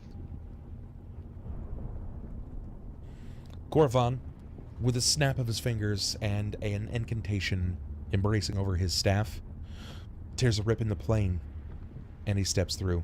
As he does so, it seals immediately. Well, he seemed rather upset. Surely he did not expect that he would become ruler of Occipitus. I think he just wanted us to do his bidding. And that's the only reason he came to seek us out. But, well, things didn't go the way he planned, and now he's a little bit stunned. Yeah, Jacob's going to be standing off on the wayside, just growling and pouting, and, you know, he's really tilted right now. I'm going to step forward and hand the eyeball to Klaus. Because I knew he had the cage. Amulet. Yeah, the necklace for it. I'll go ahead and bring the amulet out and attempt to connect the two. Okay. Kinda glad When to you get do out of my so, hands. it creates an equivocal cage. It works, it fits, it nestles in well so.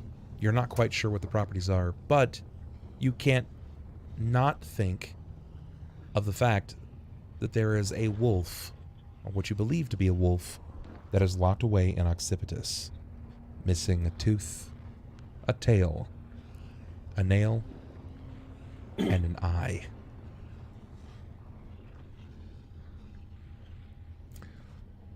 And as we fade out, Soraya offers you compense a ride home.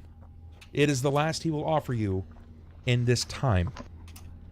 If you so take it, he will impart that much. Yes? No?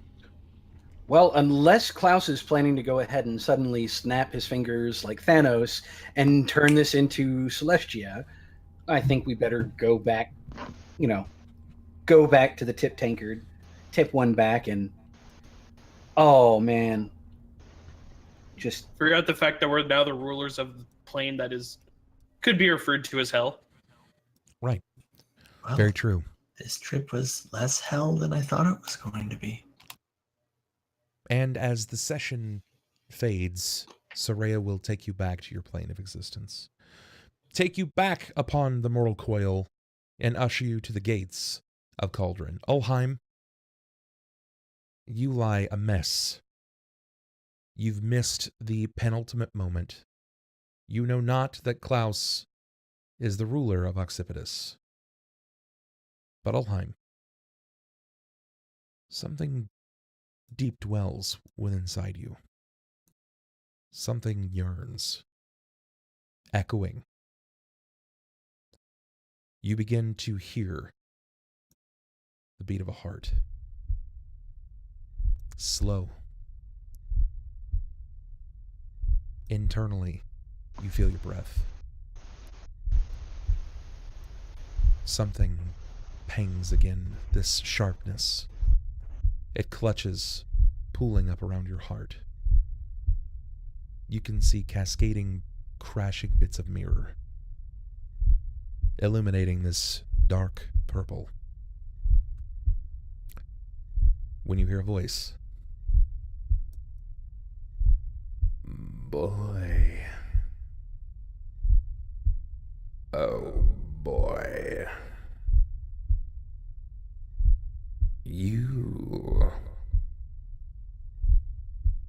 have desired this for too long. You'll need me as much as I need you. And now, we're one.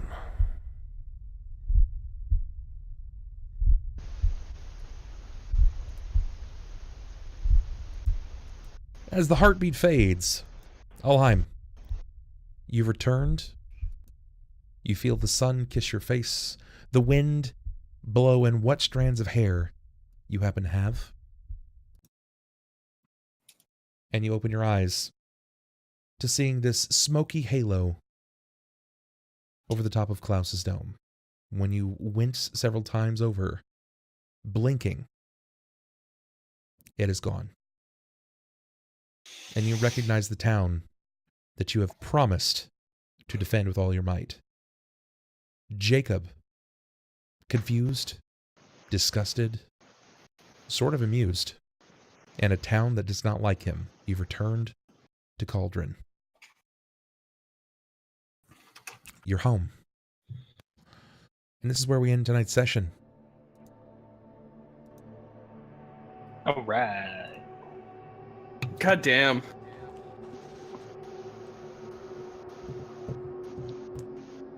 And that was a wild one. That's fucking dope.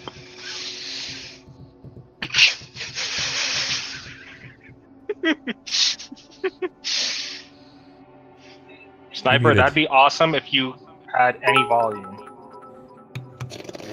I haven't said anything yet because I'm still pissed off. This was going... I had this epic fucking moment in my head of Jakob finally going ahead and confirming all of Ulhime. This was going to be his penultimate moment of self-sacrifice, of proving Ulhime right. And he just really... blew all the shit out of you. And I was really... he's going there, and Klaus is just like, hey, you know what? You got a good idea. Bam! Self-sacrifice my ass. He knew he was going to come back. Oh, God. And...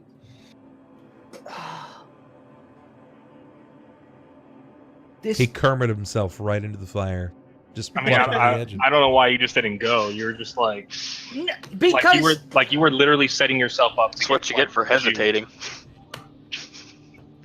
Look, just because I put my hand on your shoulder doesn't mean you couldn't have jumped in anyway. I'm sorry you don't have the initiative. To be totally honest, I was expecting him to like look over, grab you by the wrist, and heave you in himself. No, he's not that fucking evil. That would have been great. But... You know what's funny?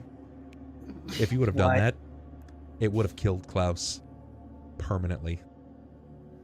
Yeah. Sacrificing somebody else rather than letting them sacrifice themselves, yeah. Mm-hmm. Yeah. It's just... it just chaps my ass. You're such an old man. Steal the kid's fucking thunder. He's trying to do a genuinely good, selfless act. Yeah, except you don't come back when you die, at least not as far as I'm aware. Me, on the other hand, I've had plenty of chances at this. If Jakob, if you had decided to walk in this situation, the same thing would have happened to you, to the T. Self-sacrifice is the one surefire way to obtain the eye. I was dead certain of that too. When he mentioned there being a trick, I was like, wait, I need to go ahead and remember that. It triggered in my head. I was like, hold on. Pretty sure this is going to work. That's what you get for having a soft spot. You know, I go for it. I'm thinking, man, Ulhime's going to wake up. Even if this doesn't work, it's going to go ahead and prove he was right about Jakob the whole time. And it's like, beep, beep, motherfucker.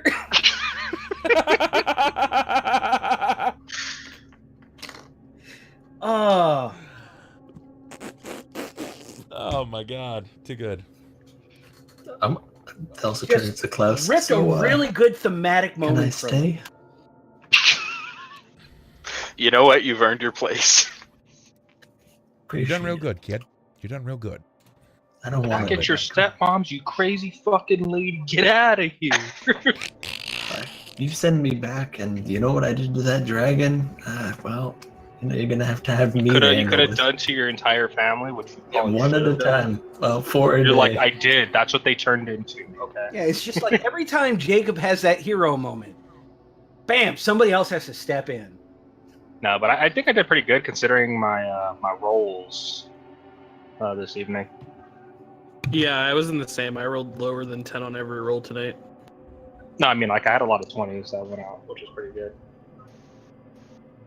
I think so, too. My one good hit, I made count.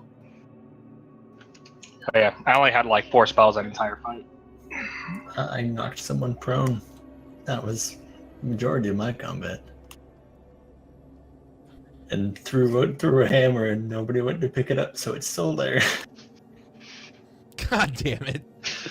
I made this. I probably would have picked it up on my way through. I wouldn't have just left it on the ground there, especially because I was carrying it prior. It's my trophy Oh, weapon. Oh boy, it's too good. Shit. Okay. All right, guys. If there are any last questions, anything you guys want to fire out, this is your chance to do just that. We're gonna go ahead and find somebody to support tonight, fire some love at, and hopefully get a little bit of viewers out there to some folks. I think that'd be a good idea. Yeah, come on, guys. Oh, actually, and while I go ahead and remember it, happy birthday, Christy. Officially. Yeah. Happy birthday, Christy. Officially. Oh shit! It is It that is. time. It's 12:20. It is 12:20. Happy birthday. Yeah, happy birthday. You want it, Sniper? You want to lead it? We can do a happy Yeah, birthday. show. yeah, we You gotta- want to we have to sing? gotta get- We can sing. Can we do it? Can we do it in the style of a Gregorian chant? No. 1, 2, 3. Happy Happy birthday to you. Happy birthday to you. Happy birthday, birthday, dear Christy. Happy Happy birthday. birthday to you. It's terrible trying to sing over Skype or anything. Yeah, I think we're Like, probably all super So out of sync. It's the best. Then Austin's there. Next just time I'll stare at the Dragon camera Ball. and not talking. Morphox doesn't exactly help it by putting a delay on my voice, so I have to purposely Probably sing not. just a little bit ahead of you guys. Yeah, I So that realized that sucks. too because I can see it on It's been that all on Zoom where I was like super. Yeah, I I was like, noticed is it there a too. delay on his end or is it from something else? And then when I realized you're using Morphox, I was like, oh, that makes sense. Yes. Yes, Morphox Wizard. has I those have things. one arm. It's the least that we can do, Christy. After all, you are probably the biggest patron saint of the Wednesday crew. It's true. Also, for the record, Christy VODs most of the videos, and she pretty much uploads all of them to the YouTube. So, if you guys didn't know, there is an available YouTube. Everybody can go back and watch these. That way, that's just one of the ways. It's still VODed here, but it's entirely your call. If you wanted to do that, you can. So check it out. I've got a YouTube command. Boom, bam. There it is. You guys can also scope out lots of the other things. We've been working on bringing all kinds of new stuff. There will be available information on Alicast now that Alicast has come to life. I am going to make this available to patrons, and since Klaus is now a patron, or excuse me, since Will is a patron, he's going to have access to this information as well, so we can know about how Alicast works. So, if you want to find out what Alicast is, how it works, and how it can become more, you guys can scope that out there. Check out the Patreon. Consider subbing at the $5 level so you guys have access to all the awesome stuff. You get the newsletter, you get handouts, all kinds of stuff. I'm super excited about it. Anything else? I feel like you guys got the Patreon, the Discord, and the Twitter. Also, there's Bubfest. If you didn't know, I made official announcements. The dates are out. Get your shit together and come on out to Bubfest. If you miss it, well, it's because you're a scrub. Do they have your Napster? Pardon? What? Yeah, do they have your Napster? You know, that way they can get those sick music recommendations. No, get out of here. Oh man, Stop it. what about your LimeWire? They definitely don't have access to my LimeWire or my BearShare. Is it the same lot? No, we're in Ohio now. No, dude, it's we're going to Ohio. We're actually going to a yeah, Renaissance festival. It's actually the same lot. We just have to really drive. Yeah, it's just a long drive. It's about 2 hours east of the campground. So I'm pretty excited about it. It takes longer for me to get to a major city than it does for you to drive to the major city of a different state. Sorry? Just For me, shut up. A major city from where I am, it takes longer than for you to drive to the campground in Ohio. It's true. It's true. Mike and I we sat down earlier today, and Sanctuary Progress is moving further. So those of you that have an interest in doing the Discord pen and paper RPG, the MMO RPG, that we're still working on, just keep tuned in. We've started hashing out one portion of the classes. There are, what did we say, like 37 classes available? Something like that. Lots to work with. So if you're familiar with Pathfinder and you have a desire to participate in a text-based MMO RPG, then your chance is coming up. Lots of really fun stuff. We're super excited about it. We are hyped to debut the shit out of it. My body is ready. My body is ready. I hope you guys are super excited for it too. What is this? What am I looking at? What am I hee-hawing about? It's good. It's real good. Oh, God! I have to share this on stream. This is too good. Look at that. Oof. Oof. Big oof. Wow. That's great. That's so topical. Really? Fucking really? I sang you happy birthday! And this is how you treat me? The speed You meme is meme best, me? man. You meme me? Oh my god, too good. You just need a better understanding, and I'll just rub some fat in his eyes. Here's some true sight. Jesus, too real. All right, guys, it looks like we're going to go ahead and send some love over to... I think we're going to go over to Lily Vanilli. Lily is playing some Super Mario Odyssey. Yeah.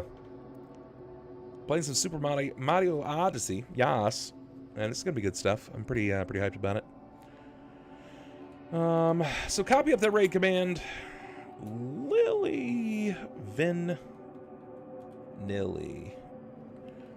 We will see you cats over there. Do that thing. If you don't, I will hunt you down. I will find you. I will break you. Do the thing. Make it so. Thanks again for everything, guys. We'll see you tomorrow. It's going to be super hype. Peace out. Do what you do. Stay safe, stay nerdy, and see you guys on the flip side. Bye. Oh, boy.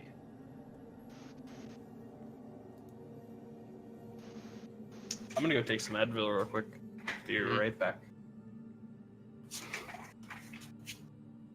Also, well, congrats.